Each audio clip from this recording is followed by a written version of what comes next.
The Neurobiology of Trauma.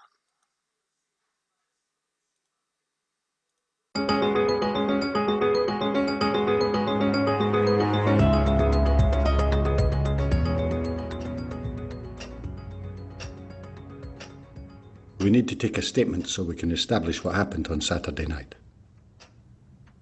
What time did you get back to David's flat?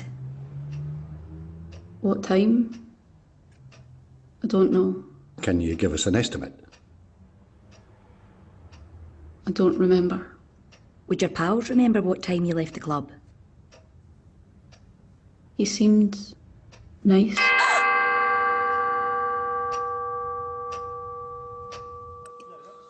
She didn't remember much, did she? I know. And now we've got to waste more time on a daft lecture.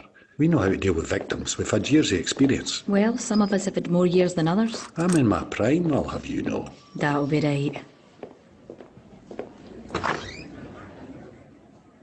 Today's session is about trauma. The latest in brain science will help you in your work. I'll start with a tour of the parts of the human brain. The reptilian brain maintains basic bodily functions. The limbic system is also instinctive. It deals with fear and pleasure. For example, you pat a dog, it senses pleasure, and without thinking, wags its tail. The neocortex is the site of logic, imagination, planning, and control. It's more sophisticated, but because it's conscious, it's slower than the older parts of the brain. The amygdala is a key part of the limbic system. It has one job: to sense danger and set off the alarm. When it's a matter of survival, the primitive parts of the brain override the conscious part. There are three possible survival responses: fight, flight, or the one that people don't think of, freeze. When the alarm goes off, blood and oxygen are diverted to muscles, adrenaline floods the body, and all systems that are not crucial to survival are switched off. Normally, the job of the hippocampus is to file memories so you can retrieve them later, but in times of danger, it stops filing memories, which makes it harder to gather evidence later on. Instead, the hippocampus switches to pumping cortisol. What's useful about cortisol is it stops us feeling pain, so we can focus on survival. Can anyone give me an example? A farming accident where a man carried his own arm for a mile without feeling any pain? Yes, excellent example. It is an evolutionary safety mechanism which is fast and instinctive. In essence, it's our body's very clever way of protecting us. To recap, an example of the three parts of the brain working together. You're standing at a bar. Your reptilian brain is keeping your heart beating. You're enjoying the pleasure of a nice pint with your limbic system. You're using your neocortex to work out if there's time for another before the last train. What could happen to make the amygdala kick in? What if this happened? The way you'd respond would depend not on your logical brain, but on your instinctive brain. Being glassed in a bar would be a traumatic experience. Who can give me another example of an event that can cause trauma? War? Rape? A car crash? Good, yes. Trauma occurs when a person is overwhelmed by something beyond their control. The survival brain takes over the rational brain. It can lead to post-traumatic stress disorder, PTSD, with symptoms that last at least a month. Vicarious or secondary trauma is something you may experience if you deal with incidents such as rape or sudden death, or think of Lockerbie, Dunblane. You're not superheroes. Having a brain makes you all vulnerable to secondary trauma. It's important to understand that when trauma occurs again and again, it can become complex PTSD, such as in domestic abuse or child sexual abuse. The alarm system in the brain becomes jammed. Memories are stuck in the limbic system, so a trigger can set off the alarm. The trigger could be anything: a colour, a smell, a sound, a sensation. Now, the indicators of trauma. What should you be looking out for? Depression. Crying a lot? Yes, that's one response. And at the other end of the spectrum, total numbness. Nightmares. Flashbacks? Stress. Good, yes. And they may feel sick. Also, shame, feelings of guilt, inability to enjoy sex, social isolation, triggers. People often feel overwhelmed by the symptoms of trauma. This can lead to using alcohol or other drugs to block out memories, or self-harm, or dissociation when a person's mind detaches from reality. Indicators can be specific to the type of trauma. Say, dental problems, when someone who was orally abused avoids going to the dentist. A victim of abuse might bond strongly to her abuser. This is known as traumatic bonding, or Stockholm syndrome.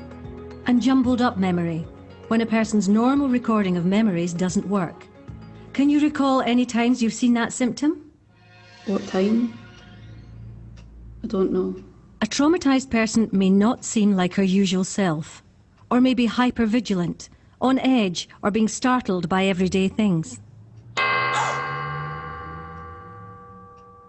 Everyone is different. You never know what impact trauma will have. Symptoms can change from day to day. So what does all this mean in practice, in your job? A traumatized person's brain is protecting them, but that normal human response of self-protection can get in the way of evidence gathering. The US military has developed new trauma-informed interviewing techniques that you can use to work around this. Research shows that if someone seems vacant, they could be distracted by their traumatic memories. Try to ground them by asking a simple, non-patronizing question such as, "Are you thirsty? Do you want a glass of water?" This can help bring them back to the here and now. Don't expect a logical, linear story. Ask, "What can you recall just now?" Find out what the victim physically felt or saw. Working this way, from the instinctive sensory parts towards the logical parts of the brain, you'll get more results. In conclusion, 4 things for you to take away. Trauma response is the brain in survival mode. Repeated abuse can make trauma symptoms worse. In response to trauma, people will behave in unexpected ways. Remember, trauma is a normal human response to abnormal events.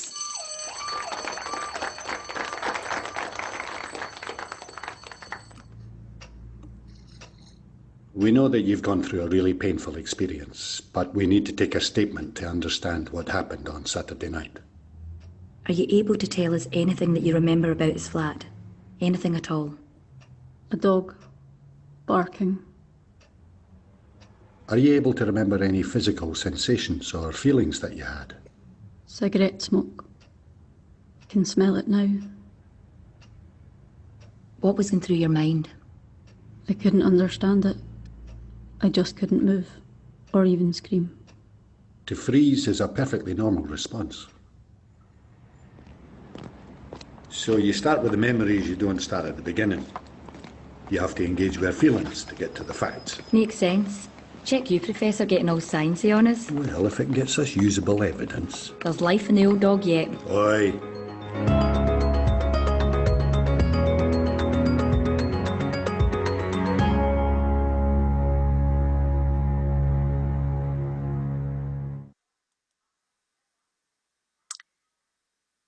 So it's important to remember that these trauma responses are involuntary. Trauma lives in the nervous system.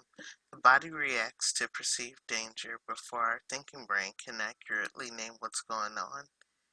These responses are triggered by cues in our daily lives that are associated with the original distressing events. We may not have to look out for actual predators, but loud noises, the look on a loved one's face, or 100 other incidents can send people impacted by trauma into a tailspin. An added difficulty is that many people's ways of managing negative emotions add to their ongoing tally of traumatic events. Using drugs and alcohol to excess can lead to increased stress from accidents, financial problems, work or school problems, unsafe sex, and unhealthy relationships. These circumstances continue to change our bodies and the structure and function of our brains. The hippocampus grows smaller when chronically exposed to these stress hormones, but these same hormones increase the size of the amygdala, creating a feedback loop that makes the limbic system even more sensitive to environmental cues and internal body sensations associated with trauma. So now we're going to talk about the ACE study of adverse childhood um, experiences. And here's a doctor that can explain it much better than I can.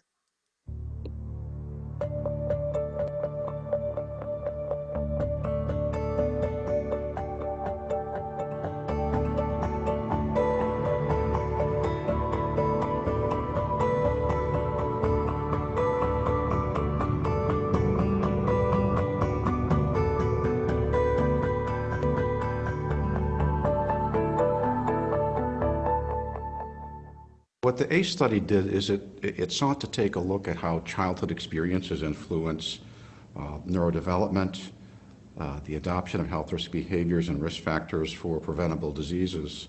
We looked at 10 categories of adverse childhood experience.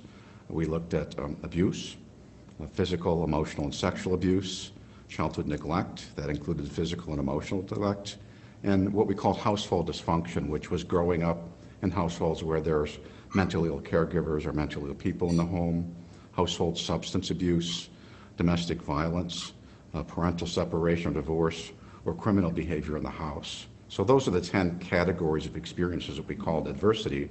And what we found when we studied them is that they're really common.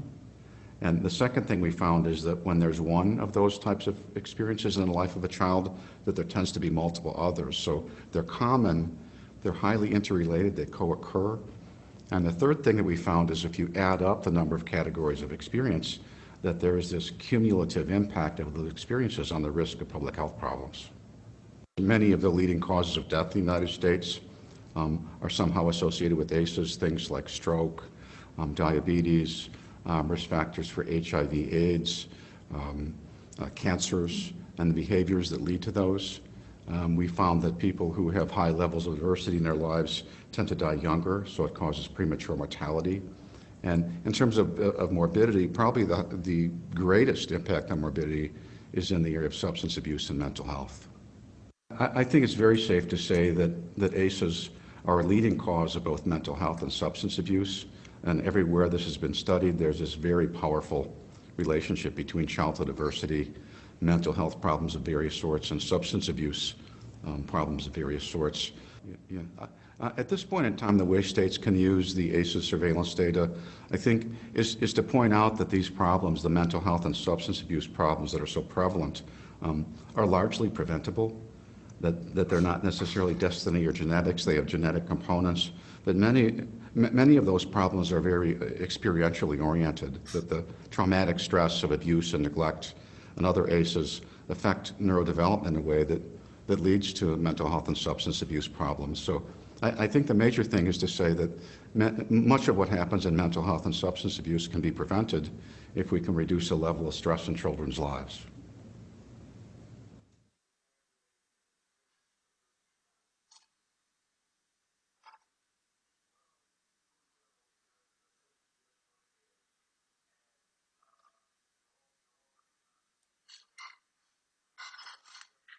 So, co-occurring disorders, substance abuse, and trauma. People with a lifetime history of PTSD have elevated rates of co-occurring disorder. Among men with PTSD, the highest rates for co-occurring alcohol abuse or dependence is very high. Research shows that PTSD is a risk factor for substance abuse and addiction. The two issues cannot be separated because they are so closely interwoven. If a person was not dealing with trauma, they would not feel the need to use substances to cope. One issue triggers the other. For example, sobriety often reveals unresolved memories and emotional pain that can flood the addicted individual, who then uses substances, alcohol, and addicting behaviors to regulate their emotions. Many mental illnesses are born out of unresolved trauma from childhood. For many people, disorders such as depression, personality disorder, and anxiety disorders are directly related to a history of unresolved trauma. What can often happen is treatment addresses only the current symptom of the disorder and not the root cause. Survivors of childhood abuse, like other traumatized people, are frequently misdiagnosed and mistreated in the mental health system because the number and the complexity of their symptoms. Their treatment is often fragmented and incomplete. This demonstrates a strong link between trauma, mental illness, and substance abuse. And when the root cause is not addressed, people use substances to manage the pain and push down the memories and negative feelings associated with the trauma. This becomes a negative cycle that keeps a person stuck until both trauma and substance abuse issues are treated. There can also be a tremendous amount of shame associated with substance abuse, and not being able to quit is then layered upon the shame the individual may experience in association with the original trauma. These issues can and should be treated at the same time, so the individual who experienced the trauma does not work on one issue while the other is being neglected. The source of psychological pain must be addressed to positively impact the reduction of substance use. When this doesn't happen, people who have experienced trauma often fall through the cracks of social service and the health systems and receive poor care. The attitude of you must get clean before you can work on your trauma issues, keep them stuck. We're going to talk about more about the correlation between trauma and substance abuse, but first, let's listen to a documentary on Tonia Kane and her trauma and recovery.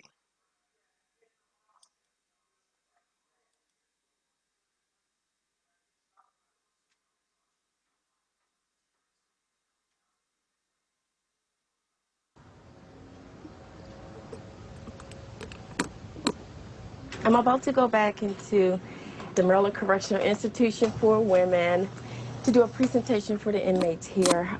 Just 4 years ago, I was an inmate here. It's good to be on this side. It's good to be on this side. I heard about Tonia through the different partners that we have in the community. Her name is out there. She's known by a lot of people for the positive work that she's doing. And you wonder, how could someone be so happy and jovial and have gone through all of the trauma that she's gone through in her life? Hello. Okay, so this is B building. This is the very last housing unit that I was in. Just 4 years ago, this is my home. In 1989, I remember the first time I was here, I went through the jail system, thefts, prostitution, possession of CDS, possession of open container. I'm coming into work at the National Association of State Mental Health Program Directors. My mother had a way of, when she hit you, she would hit you with a belt, and she would hold the strap of the belt so the buckles would hit you, and she would hit you in your face and your head with it. So we often got a lot of scars from the belt buckle. And this is my mother's birthday. This was in '94. At this point, I was homeless, sleeping underneath a bridge, eating out of a trash can. I couldn't go in anybody's house, including my mother's. He brought me down here to get high with it. He said, you know, you don't sleep in the bus stops no more. A lot of times I was beaten. These two houses were crack houses. Crunch down here and take a hit of crack right here. It's a very secure building. And this is my office. I have an office. I have scars. I have a scar right there. Right here I have, you can't really tell, 2 black eyes and a busted lip. Thank you for receiving us here in El Paso. My name is Tonia Kane. I was molested, I was raped, I was beaten, I was raped, and I was like, this is how it's supposed to be for me. I am nothing, I'm never gonna amount to anything, and this is how it is. And I'll stay here, I'll die just like this. And I had become comfortable with that.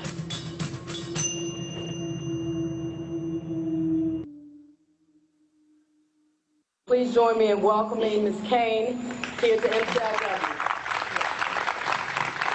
Good evening, ladies, and thank you so much for coming out and spending a little time with me tonight. I'm so thrilled to be here, to be able to stand in front of you beautiful, wonderful women and just help you to understand that it's all about you. So I'm telling you, I'm standing before you with 83 arrests and 66 convictions. They say I was going to spend the rest of my life in jail or die in the streets. And I tell you today, not so. Not so. And, you know, I end up with the drug addiction of 19 years. But you know, I don't have to tell you about what it is that goes along with drug addiction, do I? I really don't. But what I want to tell you that it wasn't using drugs that was the problem. It was what happened to me as a child. My mother would entertain a lot of different men. She would be partying and you would hear her singing and, you know, laughing. But when the music stopped, I knew I was going to start hearing the footsteps come towards our bedroom door. And at age 9, I positioned myself in front of the bedroom door to protect my brothers and sisters, but in the event, it made me available to the men. I brushed my teeth because I thought maybe I could brush away the smell of the men when they did the acts to my mouth. My mother's an alcoholic. She's always been an alcoholic, and sometimes she would leave the household 2 and 3 days at a time. Well, finally at age 11, somebody thought that something was truly wrong in our household. Because we were always looking out the windows, but we weren't allowed to play. My mother wouldn't allow us outside because she didn't want anyone to know what was going on in that apartment. Well, somebody thought that was wrong, and they called the Department of Social Services.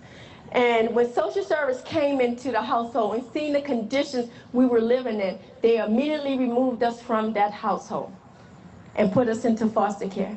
Well, we ended up going to court, and I remember the court day. I was excited because I was seeing my brothers and sisters. And we were on a pew.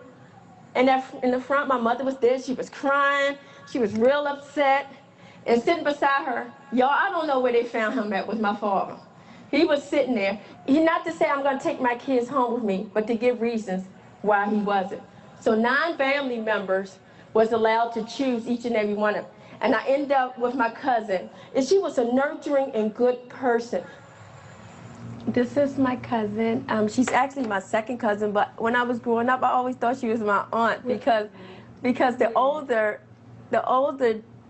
generation was like aunts. But when I came into your household and you guys gave me so much love and you showed me how to take care of myself, and it was a good time because I was getting up there in age, and because I never knew how to wash myself or wipe myself. Barbara didn't teach me that. So you taught me all of that. I remember you being in the bathroom with me, showing me how to take care of my hygiene, because I didn't know. And talking to me, patiently talking to me. I wasn't used to being like a normal kid because the living situation I came out of. My mother came to the household where I was living, and she called me, Ning, because that's what my mother calls me. So I ran downstairs and I opened up the door and I ran and she hugged me and she said, I love you. I want you to come back and live with me.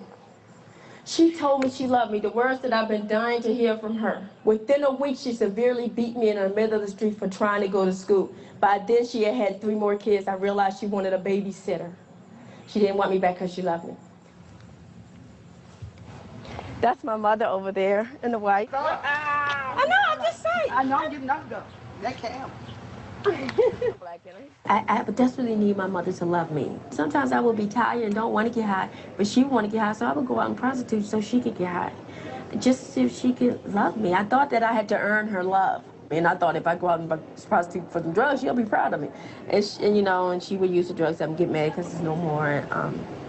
But that's how I always ended up with her. How much? Everything. How much you need? $1 Yeah. Like that's it. I'm going to get it. I know what you're going to get. I'll be here. A big one. This thing will be going, because I'm going out like. Well, I didn't know how to live without my mother because I knew I couldn't live with her. So I remember taking an overdose. I remember waking up in the emergency room. I remember when nobody asked me, what happened to you? I remember them telling me, you're going back home with your mother, and being terrified. So she came up with this great idea that one of her drinking buddies, who thought I was cute, he was 24, I was a child basically, wanted to marry me. What was that? An opportunity to make my mother proud of me once again. I jumped on it. I'm walking down the aisle. She signed the papers. I didn't even have to be there because I was a minor. So I moved, so I'm married. I'm married and my mother's living with me, and my husband would come home and he would do like this. And if it was dust on his finger, he wanted to know what was I doing all day long that I could not dust his house. Well, there was many beatings because I didn't dust his house. Age 19, somebody came to me and said, try this. And it was crack cocaine. I ain't get no beatings for dusting the house no more, because after one hit of crack, I cleaned my house. I went upstairs, cleaned the neighbor's house. I was outside washing everybody's cars. Shoot, I ain't get that beating no more. But you know what? Using crack cocaine introduced me to the criminal justice system. Hi, sweetie. Nice to meet you. Nice to meet you. Prostitute, I lost 5 children to the system, but this time, she was troubled. I was wondering if it's possible she could be in a group tomorrow just to... Yeah, okay. absolutely. Did you just... So you ladies was chosen because we think that your story, you collaborating with my story, and sitting here and just doing this focus group, just talking about where you've been, you know, and how things feel for you now and where you want to go. My parents were heroin addicts. In the county where I'm from, there was heroin addiction. Foster care systems, psychiatric facilities. I went through all of that. I never told my mother that my brother used to molest me. This is the first time I'm telling it now. Well, my mother not just getting high, her friends get high. You know, people on her job get high. I mean, they get together and have party and get high. My father would beat my mother all the time, so I saw that. And I ended up going through it myself. Every relationship I've ever had has been abusive. And if they're not abusive towards me, I'll be abusive towards them because I feel that's how they show me love. They don't care about me if they don't put their hands on me when I do something to hurt them. My mother sacrificed me for the sake of keeping a man. And my first time being molested, I was 4 years old. My mother took my hand and gave it to him and told me, "You going with him to play with his nieces." But when we got to where we was going, wasn't nobody there but me and him. And I remember it being really, really dark. But when I came back, I felt different. And I remember looking at my mother, and it seemed like she didn't see anything wrong. And I remember when she took me in a room that night to put me to bed, I wonder why she didn't notice I didn't have on the same panties. Even now, I'm 37 years old, and I sleep with the covers tucked under me for security.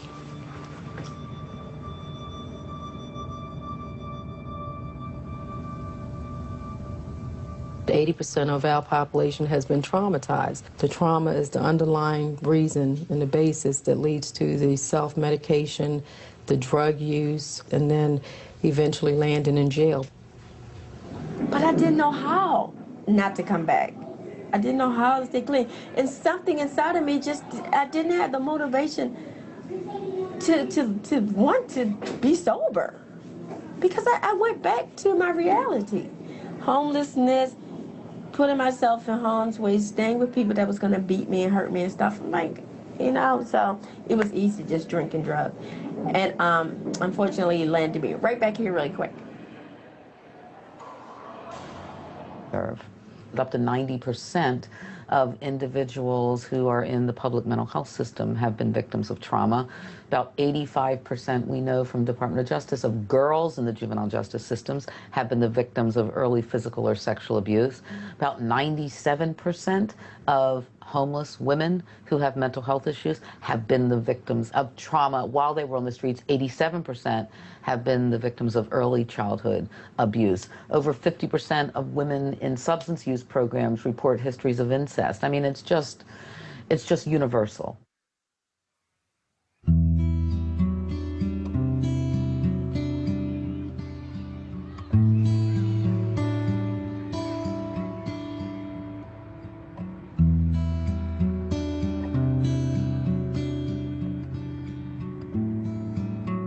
And so this is the ACE study, matching in this very middle-class population. The population is exactly half women, half men by chance. 80% white, including Hispanic, 10% black, 10% Asian, 74% have been to college. In no way is this some dismissible group, you know, that, yeah, well, maybe those people across town, etc. This is basically you and me. And what we found was extraordinary. A, the prevalence of these 10 categories, and B, the remarkable effect that they had 50 years later. 28% of the women have a history of childhood sexual abuse. I mean, who the hell would know that? In terms of injection drug use, a person exposed to any four of those categories was 1,350% more likely to become an injection drug user at some point later in life. If you go to ACE score 6, exposure to any 6 of those categories, you're wildly off the scale, because now it's a 4,600% increase in the likelihood that an ACE score 6 individual will become an injection drug user as compared to an ACE score 0 individual. I mean, so you know, I mean, the epidemiologists at the CDC told me, look, these are numbers that we see once in a lifetime as an epidemiologist, once in a career. So the numbers are of extraordinary magnitude. I met Tonya Kane several weeks ago at a conference here in Baltimore when this sensible young woman came up and looked me dead in the eye and told me that she had an ACE score of 10, that she had experienced all 10 of the categories that I was talking about. I don't spend a lot of time around my mother because she, like I said, she's still abusive. But I go to, you know, pay her bills and all, make sure she has food in the house and everything, because she's not only an alcoholic, man, she's a crack addict. You know, I looked at her and I could see the sadness. She was sober, you know, because she was just getting up in the morning. And I wanted so badly to reach out and hug her, but she wouldn't allow that. My mother won't allow us to do that. We're not even allowed to call her mom. We call her Barbara. Any thoughts why? I know. You know what? I never really thought about it. Well, maybe being called mother imposed a responsibility that she didn't feel up to. Yeah, that's true. Well, just one particular day, I had made a deal with these two guys, and they had like a massive amount of crack. And I went to them. I said, well, you know, they was trying to talk to me to get me to, you know, do some sexual things. Well, I said, well, if you give me this amount of drugs, I'll do this, and this. Well, I thought I was a good negotiator, but I guess I wasn't, because when we were going behind this building, they started to talk among themselves. And when we got back there, they were saying, well, we're not going to give you anything, but you're still going to do this, and this. And after they did that, they beat me really bad. They stomped me, spit on me. And when and they left. You know, when I was able to get up and get around here, it was an officer. I'm standing against his car. And when he seen me, I was walking to him, and I was in a lot of pain. And when he seen me, he was like, Miss Kane, we've been looking for you. Because I had a failure to appear warrant out. I was trying to tell him that these two guys that's walking past us laughing at me just did this to me. He thought I was trying to, I guess he thought to run off, and he thought I was resisting. So when he grabbed me, he grabbed my arm and put it behind my back and threw me against the car, which cracked my nose open. I'm not angry with them, because people that do things like that, I mean, we talking about two guys that's caught up into that street world, and all they know is hurt and violence. because that's what they grew up with. And my only hope is that they're not doing that to anybody else because they think it's okay because they haven't acknowledged it, you know. And but I see people that hurt me all the time, that rape me. I see them all the time. You know, and that was very small. Tell me something about cocaine. What's the good part of it? What's the good part about crack cocaine? It's a number. It absolutely, positively numbs out any feeling you have, only for a few seconds. That's why you got to keep doing it again and again. But there is no concern. So, I mean, I used to take a hit of crack cocaine, and I used to get high on the fact that I had it in my hand. It didn't even get in my system yet. But because I know in the next few seconds, I'm going to be somewhere else, and I don't have to deal with reality. You know? An effective treatment. An effective treatment. Yeah. And that kind of forces the question, treatment of what? Right. Exactly. Which is kind of uncomfortable for a lot of people to hear. Yeah. And I think I had mentioned to you about crystal meth. Right. And how pretty much everybody knows that's the most commonly sold street drug in the country. And no one seems to know that the first prescription antidepressant medication introduced in 1940 was methamphetamine. And it was the main prescription antidepressant for the next 20 years. That is amazing. So does that mean something? Yeah, and then you get to think, well, it's a lot easier to say to somebody, my kid's on crystal meth because that damn drug dealer's in the neighborhood than it is to say my kid's buying antidepressants on the street. Right. I couldn't use drugs and alcohol because I was in jail. So I had to find something that help me cope, and that's what helped me cope. I would fight, I would argue, I would cuss, I would go on lock, and I would get off lock, I'd do my lock time, and, you know, oh well, see y'all later, I'll be back.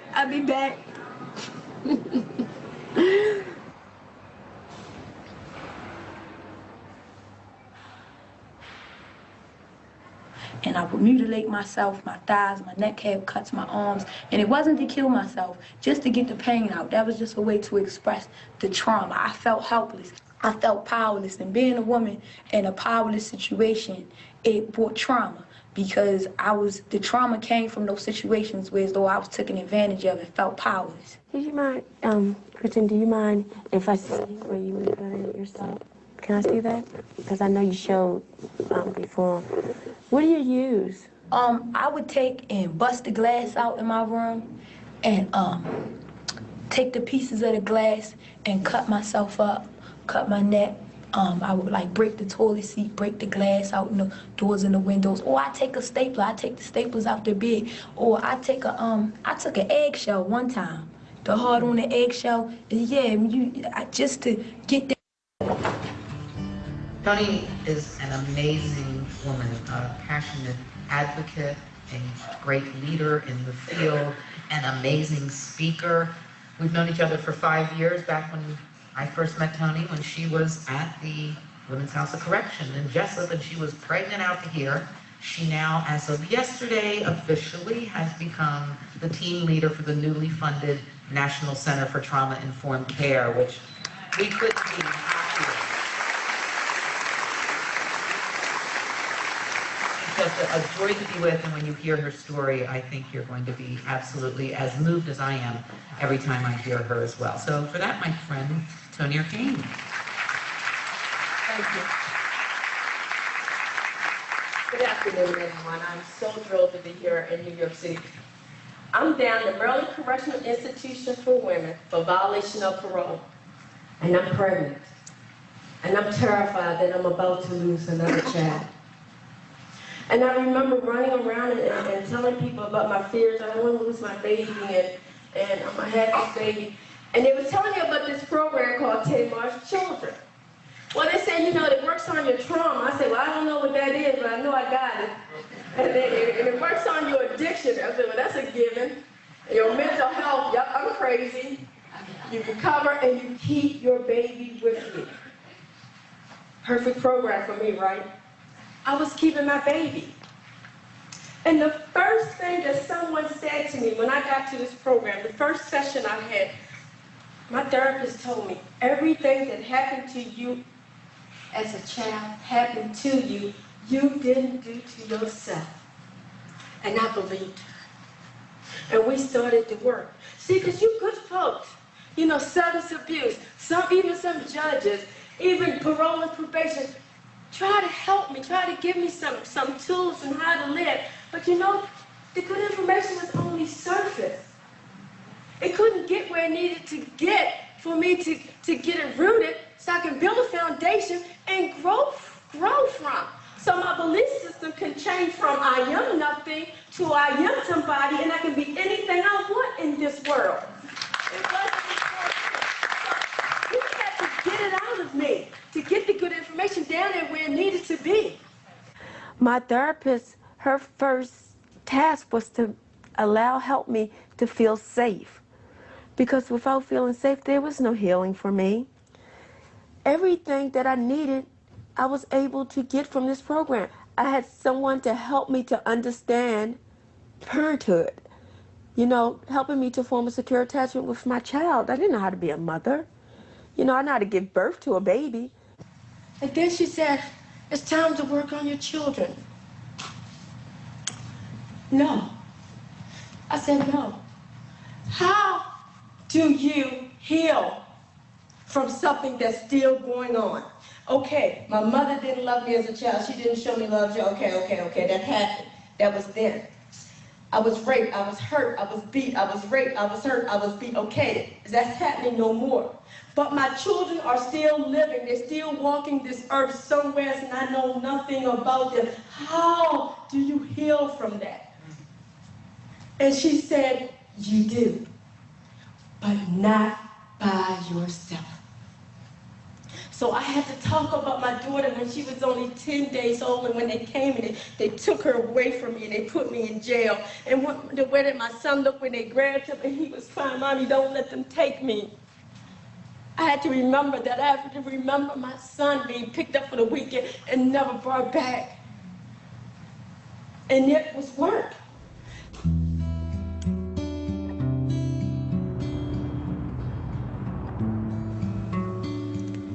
I'm exhausted.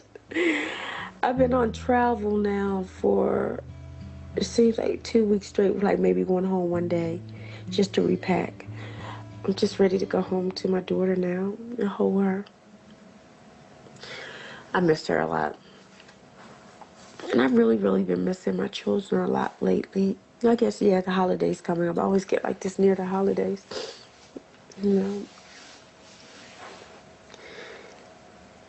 I do. I miss them so much. That'll never get better. It gets easier, but it will never get better. I've been so emotional lately, and I just miss them.